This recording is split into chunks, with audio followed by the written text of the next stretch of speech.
हमारे बीच में श्री सुदेश शर्मा जी हैं, रंगमंच निर्देशन संगीत नाटक अकेडमी अवार्ड 2021, संगीत नाटक अकेडमी चंडीगढ़ चेयरमैन और 30 वर्ष से अधिक रंगमंच को प्रकाशित कर रहे हैं। बहुत बहुत स्वागत है सर आपका।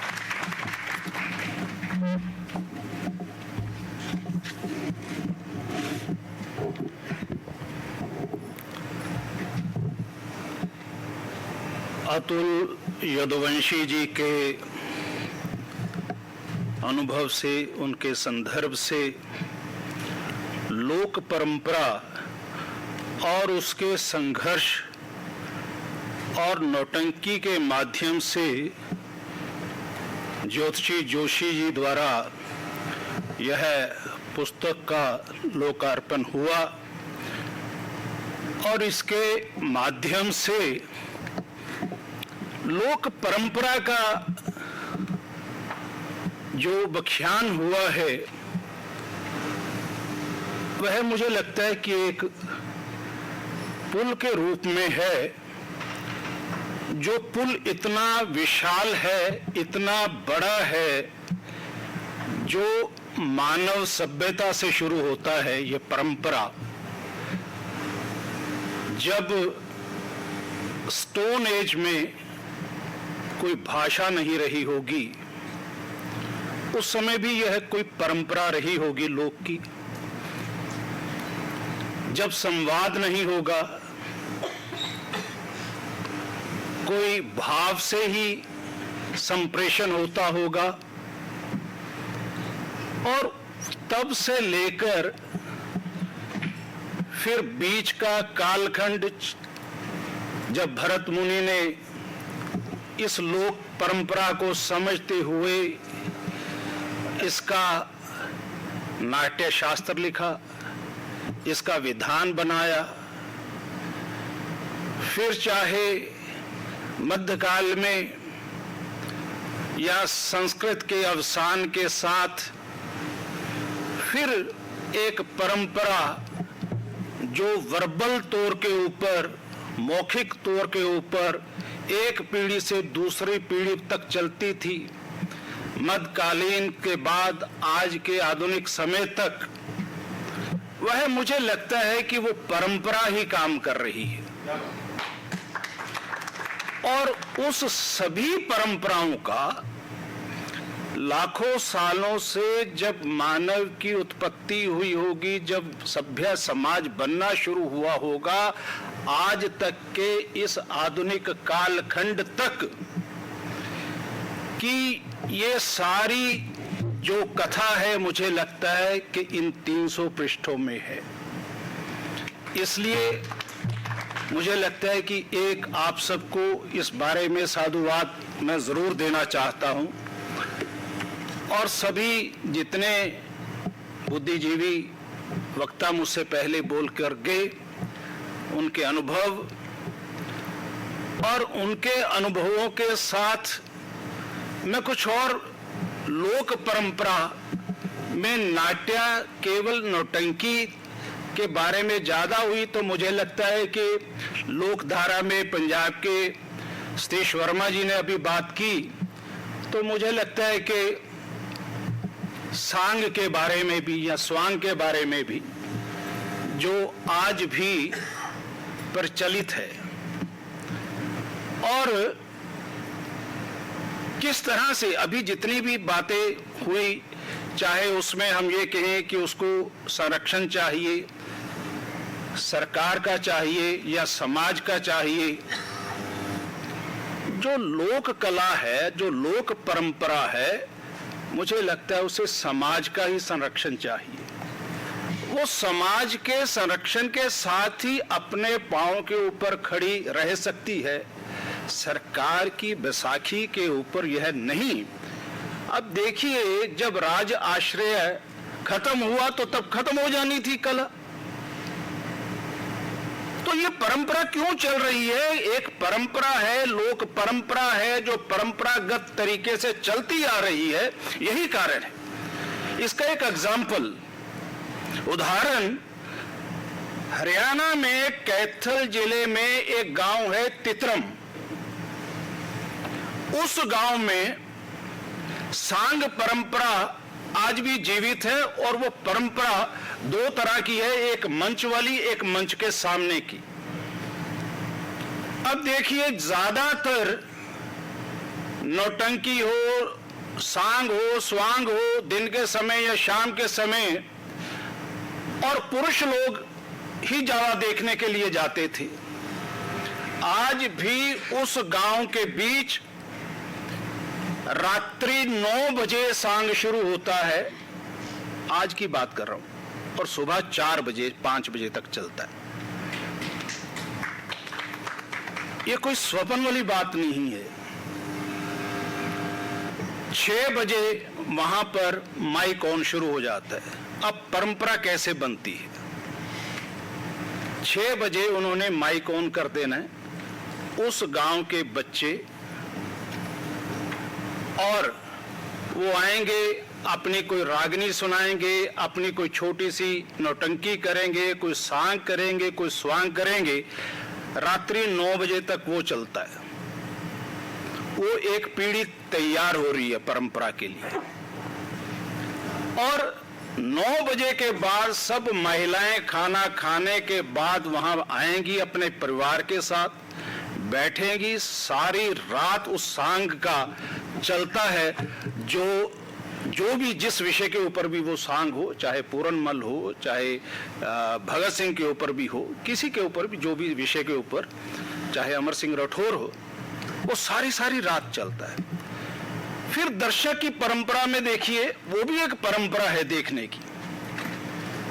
उस परंपरा में जहां सांग के ऊपर सांग के अपने बच्चे, जो भावी पीढ़ी है, वो भी नाटक का हिस्सा है, वहीं जहां दर्शक में उनके छोटे छोटे बच्चे हैं, कलाकार के उत्साह के लिए वो 10 रुपये 50 रुपये कलाकार के पास दे के जाते बच्चे के माध्यम से, ताकि वह दर्शक की भी परंपरा को अभिनार साथ लेकर चल रहे हैं। ये परंपरा का माध्यम है, इसीलिए ये परंपरा के कारण ही खत्म नहीं हो पाती।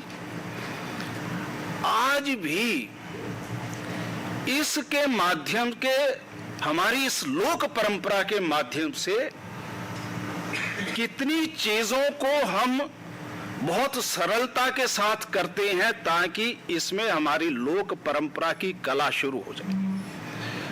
चंडीगढ़ से आप दिल्ली जाएंगे, रास्ते में करनाल के पास एक घरौंडा कस्बा आता है। वहाँ की मंडी बड़ी फेमस है, जहाँ की बासमती भी बहुत फेमस है, बहुत बड़े बड़े आड़तिये हैं, और वो स्पेशल सांग उत्सव करते हैं 3 दिन का या 7 दिन का भी। किस लिए करते हैं? कि उन्होंने समाज के कल्याण के लिए सामूहिक लड़कियों की शादी करनी है, और उन शादियों के लिए समाज का सहयोग चाहिए।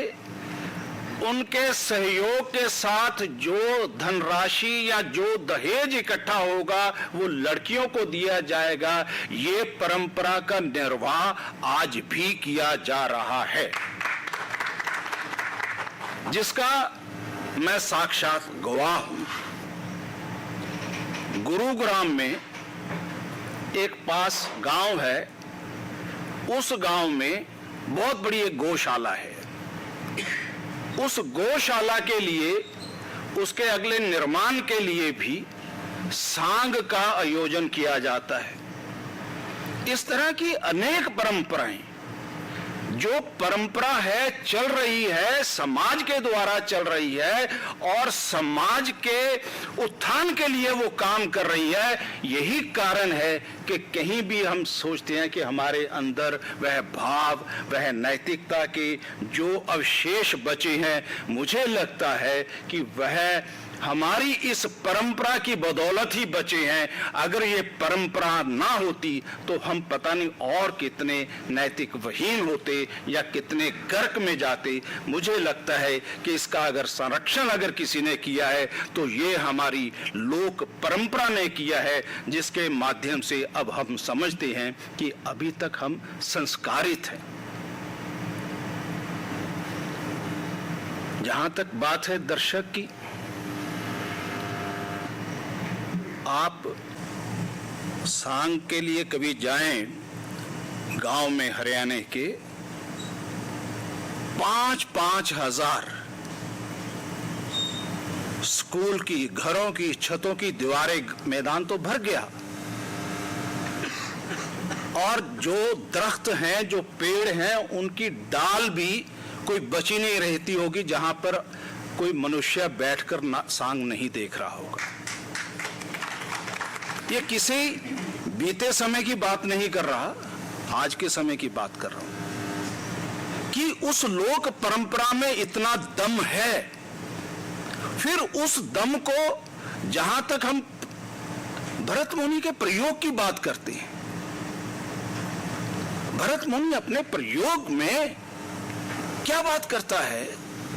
यही बात कहता है ना कि अपने समय के अनुसार, अपने वातावरण के अनुसार, अपनी यथास्थिति के अनुसार हमें उसमें उस अनुसार जो है कुछ ना कुछ अमेंडमेंट करना चाहिए, कुछ ना कुछ प्रयोग करना चाहिए, तभी वो प्रयोग बनेगा, तभी वो सफल प्रयोग होगा जब हम उसको नयापन देंगे। नयापन जब किसी आप नई जगह पर चले गए, नया उसका मंच की होगी, चाहे उसकी व्यवस्था की होगी, चाहे उसके माइक है या नहीं है, सब चीज नई हो जाएगी, लेकिन आपका वही पुराना नाटक एक नए प्रयोग में जब प्रस्तुत होता है तो यह जो प्रयोग है ये निरंतर चलता रहता है। मुझे लगता है कि इस माध्यम से अनेक ऐसे मेरे पास बातें हैं जो मैं ऐसा एग्जाम्पल दे सकता हूं, जिनको मैंने अपनी आंखों से देखा है। इसमें बस एक और मैं चाहता हूं कि एक लास्ट एग्जाम्पल ये है कि धर्मशाला, एक जैसे लॉन्ज है किसी सोसाइटी की बनी हुई है धर्मशाला, उसके निर्माण में उन्होंने कुछ कमरे और बनाने हैं, और वो बनाने के लिए कहीं कोई कॉपी लेके नहीं जा रहे, किसी से चंदा नहीं मांग रहे, तो सांग का आयोजन किया गया। उस सांग के चौबोला के द्वारा, उस छंदों के माध्यम से जो पैसा आ रहा है, उसके माध्यम से वह धर्मशाला का निर्माण होता है, कुएं का निर्माण होता है। ये सांग की, ये परंपरा की, अपनी लोक पद्धति की शक्ति है। मुझे लगता है कि यह बहुत विशाल है। हमें कई बार मन में आता है कि हम निराश हो जाते हैं कि ऐसा नहीं है, ऐसा है, और कई बार हम समझते हैं या हमारे घर वाले समझते हैं या कभी एक और कि ये तो पागलपन है, या बच्चे को इसमें नहीं आना चाहिए, हम तो आगे, या हमारी ऐसी नहीं आनी चाहिए। मुझे लगता है ये पागलपन नहीं, ये साधना है। किसी परंपरा को लाखों सालों से जो चली आ रही है उसको सींचने का काम एक साधना का है, एक तप का है, एक तपस्या का काम है। और कभी कोई, आज तक कभी किसी माँ बाप ने कहा है कि मैं तपस्या के लिए, तप के लिए, अपने बच्चे को सन्यासी बनाने के लिए जा भाई तू जंगलों में चला जा, भेजा किसी ने? वे उसकी अपनी इच्छा होती है। इसी तरह जो परंपरा का निर्वाह कर रहे हैं वह सभी कला साधक पूजनीय है। उनका तप लाखों सालों का जो चल रहा है निरंतर, वह आदरणीय है, हमें उसका सत्कार करना चाहिए। मुझे लगता है कि यदि हम उनका सत्कार करेंगे तो ये परंपरा जो लाखों सालों से चलती आ रही है, आगे भी लाखों सालों तक और चलती जाएगी और विश्व उसका प्रमाण रहेगा, हम सब उसका प्रमाण रहेंगे।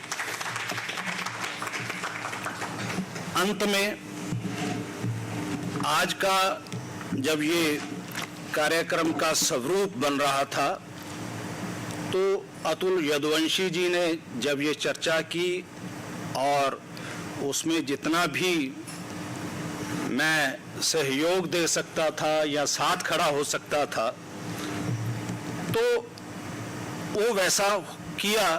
लेकिन यह जो पुस्तक पढ़ने के बाद, या ये पुस्तक है, ये ग्रंथ है, या ये कला साधना का जो परंपरा का एक दस्तावेज है, इसे पढ़ने के बाद मुझे लग रहा है कि अगर ये मैं पहले पढ़ लेता तो जैसे कल से 3 दिन नौटंकी होनी है, तो एक दिन सांग होता, एक दिन क्रियाला होता, एक दिन भगत होता है, या इस तरह के विद्वान भी उन जगह के आए होते, तो और कैनवस बड़ा हो जाता। जिस पर हम बात कर रहे हैं कला और परंपरा और उसके संघर्ष की, मुझे लगता और ज्यादा सार्थक होता। लेकिन अभी भी देरी नहीं है। अतुल यदुवंशी जी, फिर मेरा निवेदन है कि जब कभी करेंगे तो ये कमी दूर करेंगे, इसी चंडीगढ़ में, इसी मंच। धन्यवाद।